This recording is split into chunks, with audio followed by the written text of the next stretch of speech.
La otra parte de Black Maria nació primero por la escuela de cine Black Maria que creamos con María Consuelo Montero, y aparte de mantener su memoria quisimos de alguna manera no solamente recuperar, sino educar. Así la palabra suena un poco pretenciosa. Educar en el sentido de que la historia del cine colombiano y la historia del cine universal depende de una consistencia muy concreta de situaciones. Y sobre esa marcha decidimos que también había que hablar de directores de cine colombianos, no los que todo el mundo conoce ni lo que todo el mundo aplaude, sino simplemente hay todo un movimiento que es importante recuperar. Por eso invité hoy a Carlos López Rebellón, un cartagenero, payanés, paisa, bogotano, como fue la gran república, la gran Colombia, la Colombia federada, pertenece a todos lados. Gran amigo, gran cineasta, gran conocedor de cine. A él le debo, y lo hago público, conocer el cine kurdo, cuando muchos lo citan como el cine iraní, y concretamente a Godadi, que es un gran padre de todo ese cine kurdo, que es una república, una cultura que no existe y que los turcos no han dejado crear. Sobre todo por una película que fue su primer trabajo, que se llama El Camino de las Burras Ebrias, que habla sobre ese camino en el Kurdistán, donde tienen que trabajar como contrabandistas llevando la carga en los caballos, pero como es por el Kurdistán, las montañas son muy altas, los avispos, entonces los animales que son los caballos son bastante nerviosos y los emborrachan. Entonces se llama El Camino de las Burras Ebrias. Para aquellos que quieran conocer sobre Godavi, hay una película que Cine Colombia distribuyó en Colombia, en cartelera, mejor dicho, que se llama Las tortugas también vuelan. Y sobre eso pues ya se consigue en Colombia en el mercado del usado, como digo yo, o sea, lo que los malos pensadores llaman el cine pirata, se consigue toda la obra de Godavi, que es maravillosa. Entonces a Carlos le debo ese conocimiento y quiero de alguna manera retribuir con su conocimiento para compartirlo con ustedes. Buenos días, Carlos. Hola, Augusto. ¿Cómo va el cine? Muy bien. Yo diría que el cine nunca se ha perdido, está regresando cada vez más, con más interés. Pienso yo que pues es que el cine, pensando lo que estás diciendo de todos estos lugares tan alejados, ¿cierto? De culturas tan lejanas, tan aparte de nuestro entorno, finalmente el cine es eso, ¿cierto? De traer las rarezas lejanas a lo local, a lo íntimo, a lo cercano. Pensamos siempre en el cine japonés, en el cine iraní, en el cine ruso, ¿cierto? En el cine de otras partes, y es precisamente por esa sensación tan extraña de esta humanidad tan diversa y de lugares tan lejanos y tan escondidos que se revelan con el cine. Es muy interesante pensar que cada pueblito del planeta tiene algo de cine, tiene un movimiento de cine. Ahora me presentabas el cine de Honduras, en fin, cantidades de lugarcillos donde finalmente lo que busca la humanidad, lo que buscan los hacedores de las artes en general, es traerlo cerca, traerlo a casa, traer esos gestos y esas presencias tan humanas a lo absolutamente cercano, cotidiano a uno. Y de ahí como que se enlaza y crea un hilo conductor pues de narraciones fascinantes de lo que creemos que son tan opuestas, ¿no? El cine de la cultura oriental, el cine del famoso chino Yang Yimou, etcétera, ¿no? De todos estos movimientos el que cine se filipino, por ejemplo, la Díaz, que es un cine maravilloso. Exacto. Brillante Mendoza, Raya Martin. O sea, infinitos cantidades de trabajos y de gestos cinematográficos, ¿cierto? De historias interminables que veo yo que finalmente lo que buscamos todos es traerlo cerca, hacerlo lo más cercano posible. Y ahí es donde se da la mano el cine con el cine, ¿no? Cómo podemos entender el cine iraní desde el cine boyacense, ¿cierto? Ajá. Cómo podemos este paisaje tan hermosísimo de Genesano, ¿sí? Tan cercano a lo del otro lado del planeta, donde Ya. encuentras texturas, donde encuentras el olor, el barro, la piedra, donde encuentras todos estos gestos de seres que van caminando o haciendo estos caminos, ¿no? Es ahí donde veo yo que por eso la pregunta cuando me dices cómo está el cine, pues yo diría que el cine se vive internamente más que en las pantallas, más que en las grandes salas, ¿cierto? Se vive ¿no? En el interior de cada uno de nosotros, sin darnos cuenta muchas veces de historias que te cuentan todos los días.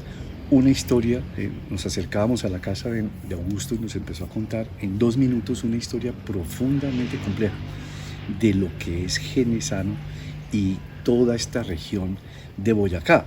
Digo, caray, hay una historia impresionante para investigar, unas historias. Entonces el cine es escudriñando, el cine es una cosa muy natural, digámoslo así, muy de la conversación, del intercambio de ideas, del intercambio de visiones. Pero lo que quería decir desde un principio es que lo más lejano, lo más extraño del cine egipcio, del cine del otro lado del planeta, ¿sí? Se acerca muchísimo en la delicadeza de lo pequeño, en lo inmediato, en lo que está sucediendo en todos los lugares del mundo. Ahí es donde se dan, pues digámoslo así, esas fascinaciones que encontramos con obras como los burros ebrios, toda la historia del cine en general. Y bueno, un poco eso, ¿no? Pero hay un dato interesante. En esa forma que están dando, tú que eres de origen antioqueño, el cine antioqueño de alguna manera tiene una corriente. Y sé que tú fuiste un gran pedagogo con Cineciclos a Vapor, que era maravilloso, y una película que también está inacabada. ¿Cómo llegaste al cine? ¿Cuál fue ese camino del cual estamos hablando? Sí, yo me identifico con el cine como desde un dolor, ¿no? Como desde algo que te afecta muchísimo, un relato, un episodio familiar, un gesto que no se te puede borrar, algo que te marca. Y el cine nace de la observación, totalmente, desde una adolescencia en que la época de mi adolescencia era una adolescencia que en el caso mío se exigía observar, y nació con la fotografía de conversar, de salir ni siquiera del encuadre fotográfico ni del plano fotográfico, sino de la mera interacción con el objeto o el sujeto que está en la esquina de los barrios bogotanos. Entonces, para mí el cine... Sin caer de pronto disculpa que interrumpa, como en esa caricatura que han hecho algunos críticos en que todo es neorrealista o que todo es un actor natural. Lo que estás hablando, como ese sentimiento que tienes del cine, de cómo llegaste, que empezó con la fotografía, con tu llegada a Bogotá en el barrio La Soledad, que siempre fue mi barrio a propósito. Me acuerdo mucho de la pastelería Arlequín, el Carulla, o sea, lo más bogotano que tengo presente. Se puede relacionar como un neorrealismo Carlos, neorrealismo López, en el sentido de retomar ciertas circunstancias de la vida, del tiempo y modificarlas en el cine. De pronto es un poco absurdo lo que estoy diciendo. Sí, yo diría que pues el concepto de neorrealismo o esa relación directa con la nueva realidad, pues es totalmente lo primero que uno tiene, la primera relación que uno tiene. Lo que yo veo es que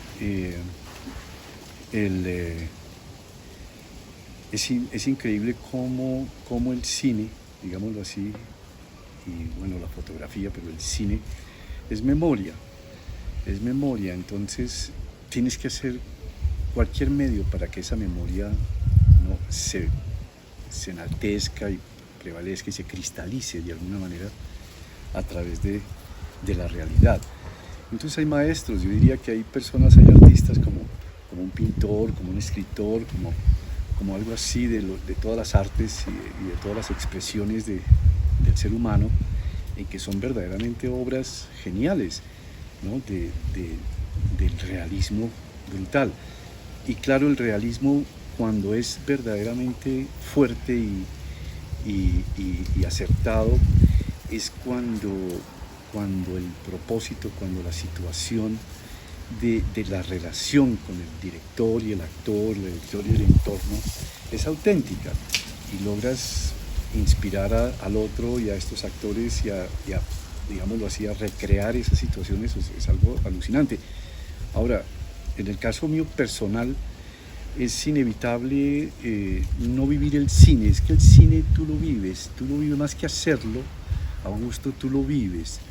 Entonces se convierte en una forma de vida muy, muy curiosa, y es que cómo no guardar esos recuerdos de situaciones impresionantes. Yo llegué a Medellín, yo soy de Bogotá, nací en el centro de Bogotá, de una familia de 6 hermanos, padre, madre, hijos, profesores, y sucede algo en Bogotá en la década del 90 que me hace trasladarme a Medellín, pero instantáneamente, de una noche a un día.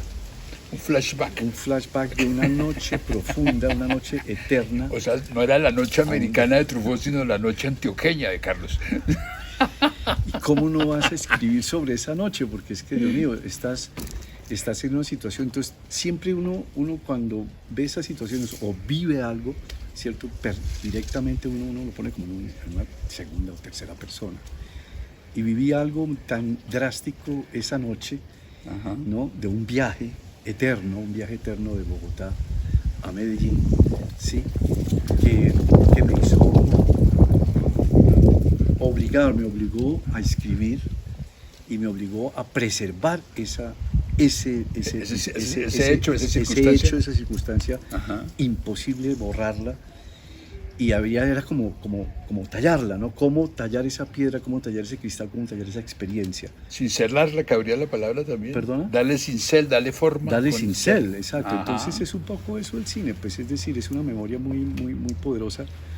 Y viene a ser, pues, con los cambios que ha tenido en la historia corta del cine, ¿cierto? Donde decíamos ahora que cada pueblito tiene una cámara, tiene un propósito, tiene una gente que está trabajando las historias en todos los rincones del mundo. Y vuelvo al tema de que esas experiencias que impactan tanto, que te marcan tanto, pues quisieras llevarlas como a otro nivel, quisieras subliminarlas, como darles un ritual, como darles un honor. Y a veces resultan historias y guiones y propuestas bien interesantes. Entonces, bueno, un poco eso, ¿no? Pero en ese orden de ideas, de ese flashback, esa noche americana que es como cine en el cine, sí, podríamos decir que ese final, valga la redundancia, fue ese título mágico como el mago de Oz que encuentra y viaja en un huracán, que fue el Cineciclos a Vapor, que fue toda una propuesta cinematográfica, fue una necesidad. En la década del 90, para la década del 90, yo había estudiado el cine en una forma muy, muy individual. No fui a la escuela del cine, no pude jamás ingresar a estos costosos estudios y escuelas, pero venía del trabajo fotográfico de muy adolescente y empecé a acercarme a archivos cinematográficos, o sea, la imagen fija de la fotografía blanco y negro con laboratorio, que finalmente vivimos y nunca hemos salido de un laboratorio, ¿no? Preparando el arroz, preparando la comida, preparando la fotografía. Es como una extensión, haciendo el pan, es una extensión del laboratorio que permanece uno en casa y es lo más importante. Surgen historias y de la imagen fija surgió una necesidad de llevarla a una progresividad, a un movimiento, a una secuencialidad. Y de allí empecé a estudiar el cine. Entonces, para 1990, 91, 90, especialmente en el 90, que fue un retorno, yo me encontraba fuera del país y logré hacerme a un archivo impresionante de seres desconocidos, de directores absolutamente desconocidos. Y imagínate tú al frente de obras donde te presentaban a Andrei Tarkovsky. Ajá. Con una sola película. Entonces empecé a buscar toda la obra de Tarkovsky, inclusive la época de estudiante. ¿Y alguna especial de Tarkovsky que recuerdes? Yo comencé al revés con Tarkovsky. Yo conocí a nostalgia. Tarkovsky con El Sacrificio. El Sí, Sacrificio. El Sacrificio, que para el día de hoy, que estamos en el 2023, noviembre 25 del 23, para quienes nunca han escuchado hablar de Andrei Tarkovsky, director ruso, El Sacrificio narra la última Etapa. el último día de la humanidad. De la Pues, humanidad. o sea, se acabó todo. Cómo cuenta esa historia este individuo que he marcado. Y empecé a estudiar a Tarkovsky Hacia atrás. hacia atrás. Ajá. Y así con muchos otros directores. Y lo interesante fue que al verme, haz de cuenta como entrar a tu biblioteca, ¿no? Encontrar toda la historia al frente tuyo, decía, Dios mío, pero entonces escoge una. Entonces empecé a escoger y a escoger y a escoger y a escoger temas y me encontré a Kurosawa, me encontré a toda una gran cantidad de directores. Pero perdóname, ¿tenías un orden cronológico o era totalmente empírica la cosa? Era totalmente empírica, era imposible ordenar tanta fuerza, era demasiado. Entonces era como que, por ejemplo, Kaurismäki, o sea, descubrir una obra de Kaurismäki. Que eran dos, Aki y Nika, ¿no? Los hermanos Kaurismäki, entonces era, yo tengo que conocerlos a ellos, así como Kusturica, como Tarkovsky, como muchísimos otros. Y llego a Víctor Gaviria. Ah, ok. Sí, o sea, en esa época cuando veía yo las fotografías de los periódicos colombianos y veía a Víctor con su grupo en Medellín, yo decía, pero Dios mío, o sea, eso no lo hay en Nueva York, eso no lo hay en Italia, eso no lo hay en ninguna parte. Yo tengo que regresar a Colombia. Y fue un poco, ¿Estabas en Nueva York? Yo estaba en Nueva York y regreso a Bogotá. Y en Bogotá sucede algo esa noche larga, podríamos decirle esa gran noche, en la que termino viviendo en Medellín al otro día. Es decir, esa noche larga yo llego a un funeral a Medellín. Yo llego a una morgue. Esa noche viajamos y viajamos y viajamos y viajamos con una familia que acababan de perder a su ser querido. Y la radio daba noticias. Entonces fue todo un episodio durísimo en esas largas carreteras. Eso era una epifanía, entonces. Era una epifanía Qué brutal. maravilla, qué maravilla. Y toda la noche diciendo, hey, quizá las noticias distorsionadas, quizá no, guardemos la última esperanza. Y efectivamente el ser querido de esta familia sí había fallecido y llegamos. Lo primerísimo que yo llego a Medellín fue... El alma es el viento y ves cómo caen las hojas. a un episodio de la pérdida de esa época durísima Claro, Pablo. Una de las tantas violencias políticas de Colombia. Yo llego a Medellín con Pablo Escobar, vivo allá arriba en la montaña, en la catedral, y todo el episodio de esa hermosa ciudad que es Medellín, esa hermosa gente que son los antioqueños y la gente de Medellín, la gente de toda Colombia, pero en especial en este episodio de Medellín yo quedé absolutamente, siendo bogotano, creciendo en la sabana, creciendo en Bogotá, llego a una ciudad que me fascinó, me quedé absolutamente cautivado y comprometido obviamente con el caso pues, familiar. Pero a partir de ahí empiezo a buscar a Víctor y empiezo a buscar el cine sin conocer a nadie, porque haz de cuenta que tú te trasladas a otro país, a otro mundo, y no tienes familia, no tienes primos, no tienes padre, madre, no tienes amigos. El único amigo fue el cine, y el cine fue hermosísimo porque Víctor lo conozco en plena acción. ¿Qué rodaba? Cuando yo llego a Medellín, encuentro un combo de cine impresionante. Ellos trabajaban en la casa de Ivo Romani. La casa de Ivo Romani, que era una casa grande que este personaje, Ivo Romani, había fundado en un barrio hermosísimo de Medellín que se llama Prado Centro.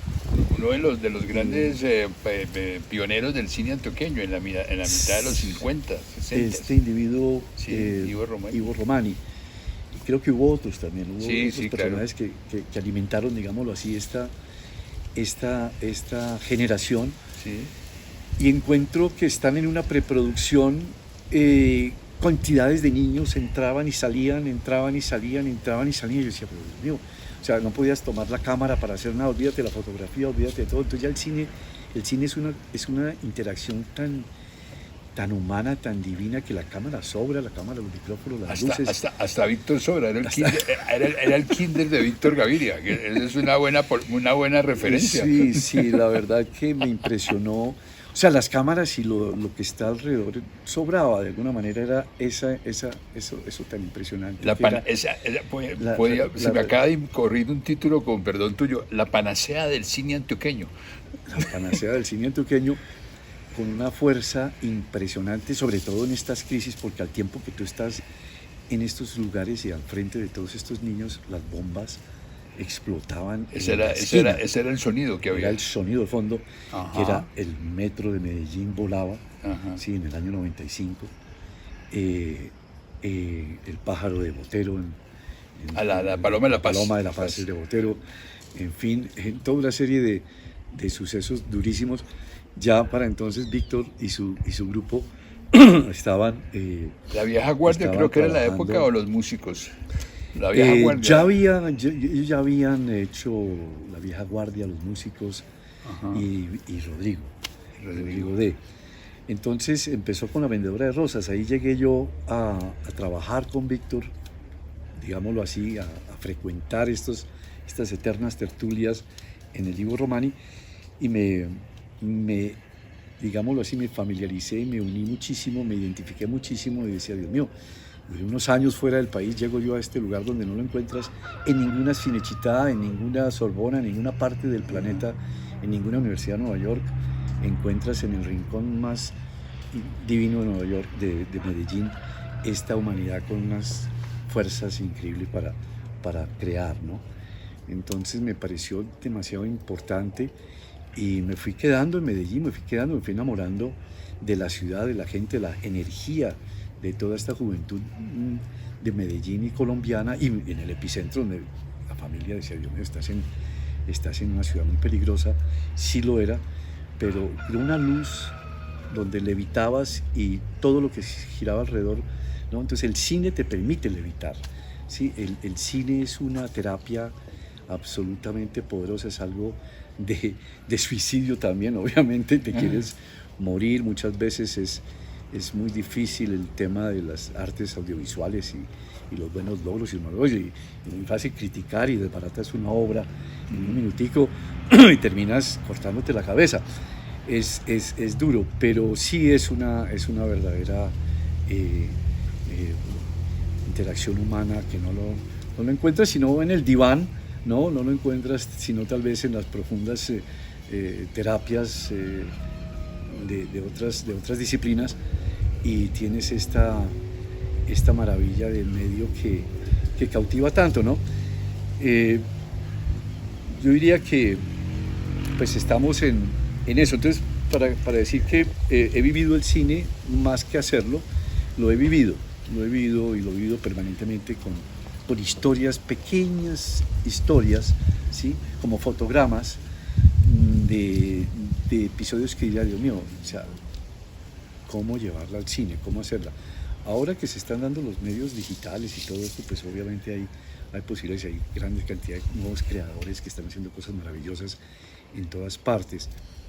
Pero volviendo como para darle el círculo a la historia del cine que sí, de Armenia, de todas las latitudes, de Rusia, de todos los países, Italia, Francia, Europa, ¿no? Etcétera. Lo que quiero decir con esto es que el cine está aquí nomás, el cine está cerca. El cine es algo muy, muy, muy cercano, o sea, no tienes que irte al otro lado a estudiarlo a Praga, ni nada de esto.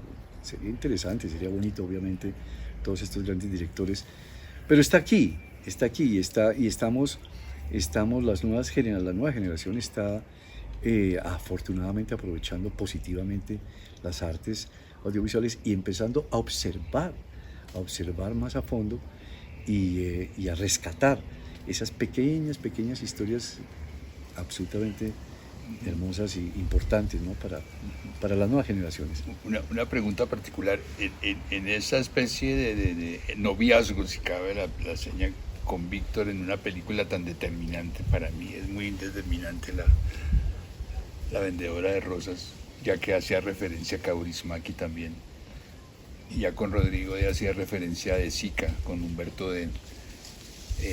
¿Qué oficio desarrollas o cómo se va dando la opción para que te ubiquen en un rol dentro del equipo de Víctor?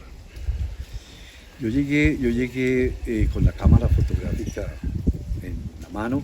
Ajá. Y me ofrecí como voluntario, básicamente. Yo empezaba a frecuentar, a meter las narices, estrictamente a participar, a acompañarlos a ellos, a observarlos.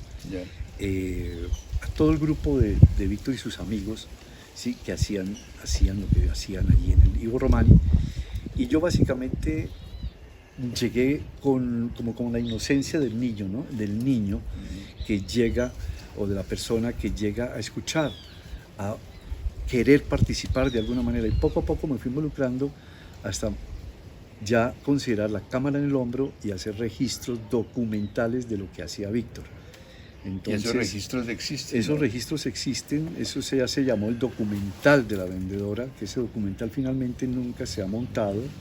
Existen más de 200 horas de todas tuyas, Carlos. Sí, fue un contrato que hubo finalmente ya cuando se organizó digámoslo así, la producción de la vendedora Rosas y empezó a inyectar capital, que llegó el capital obviamente del productor.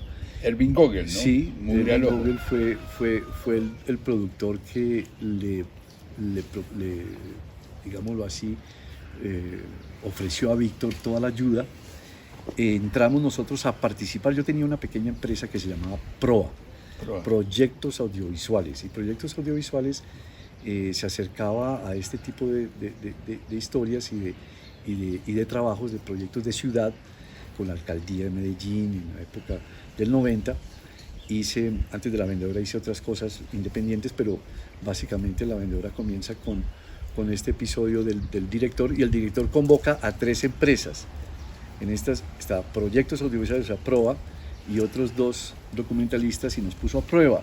Pónganse la cámara al hombro, váyanse a la calle, rescaten lo que tengan que rescatar y después hablamos a ver quién queda. O sea, ¿sabes de quién me hace recordar a Siga Bertus cuando lo mandaban a hacer los noticieros, el Cine Ojo? Okay, porque no había un guión establecido, sino un acontecimiento que surgía para volverlo establecido. Correcto.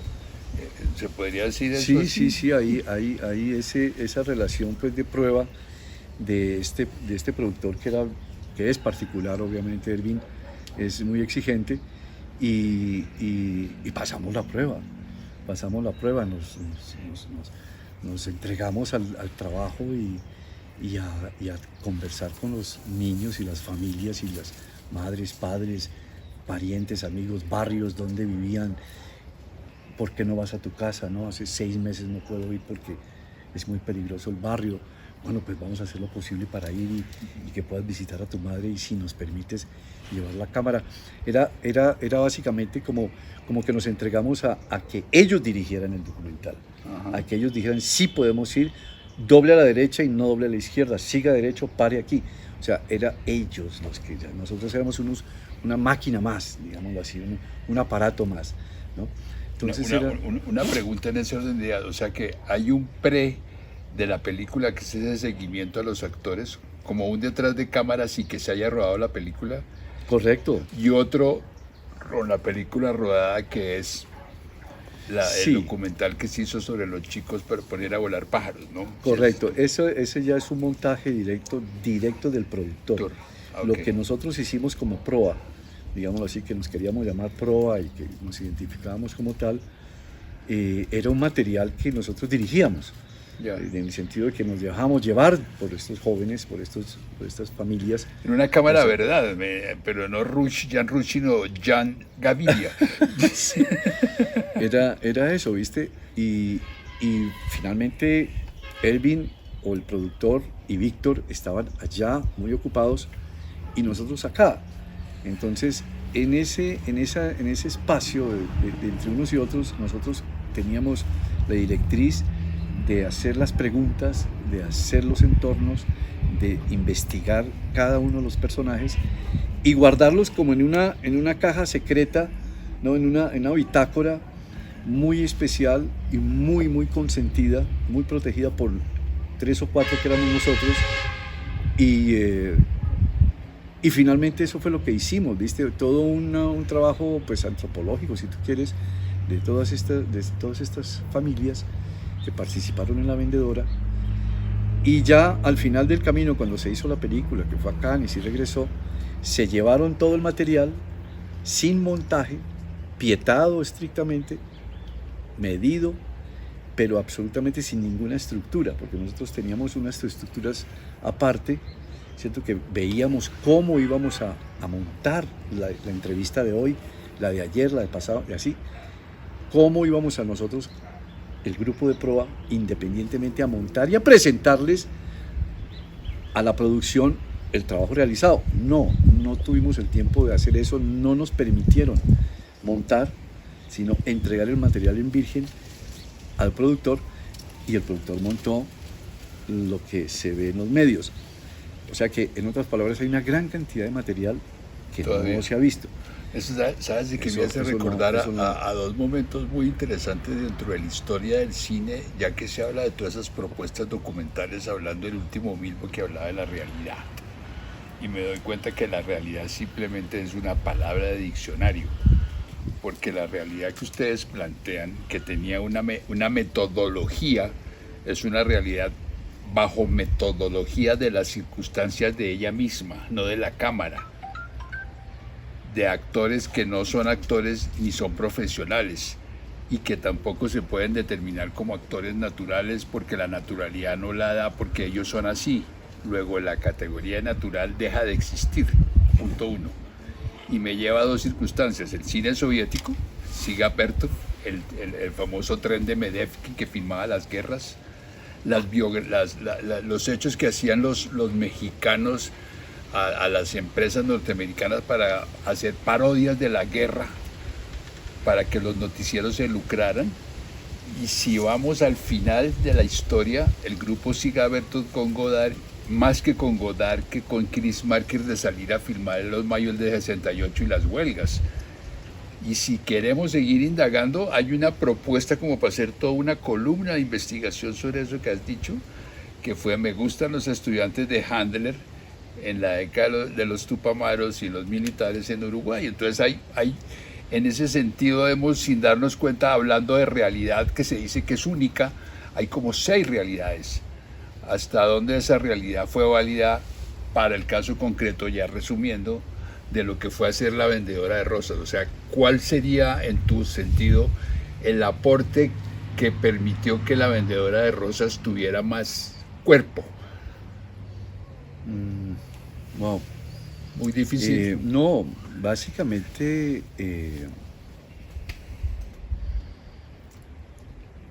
sobre todo porque es una película que marca un antes y un después dentro de la obra de Víctor. Sobre todo porque la antecede Rodrigo D. y la precede, no recuerdo, Sumas y Restas. Entonces son como 3 etapas: un pasado, un presente y un futuro, que de alguna manera se estaba dando también, no en el cine colombiano, sino en el contexto antioqueño, desde todo punto de vista. Así si lo analizamos sociológicamente y le damos una envoltura cinematográfica, que todo el mundo cae en el concepto de lo real, pero no da el interior de lo que está sucediendo en la ciudad. Era muy impactante para cualquiera que estuviera involucrado en ese proceso de investigación, observar a Víctor. Ajá. Antes del rodaje, mucho antes del rodaje, el Víctor Gaviria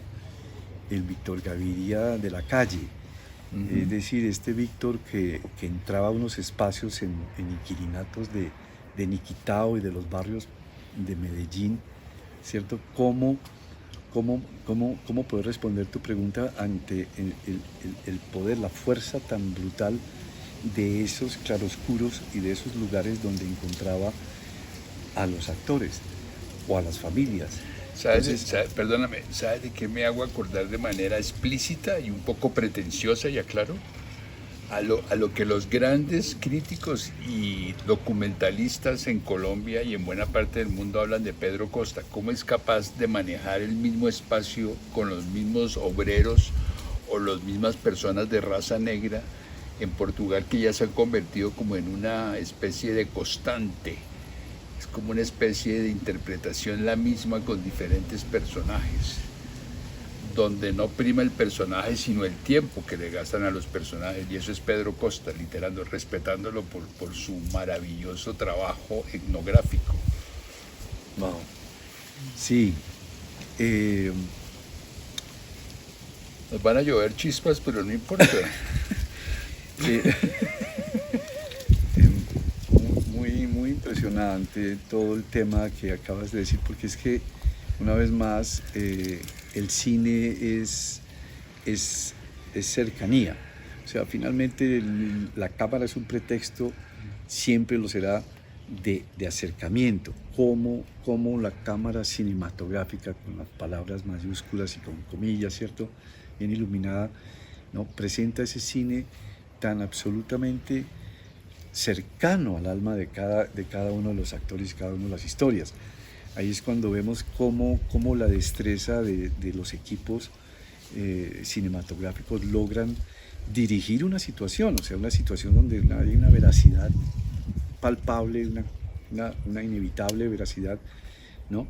Entonces ese es un poco el tema en general de esto que llamamos cine, ¿no?, que lo llevas en el corazón y wow, es tan complicado sacarlo y tan difícil elaborarlo y tan costoso y todo lo que gira alrededor, pero es una mera diríamos, rescate de situaciones puramente humanas.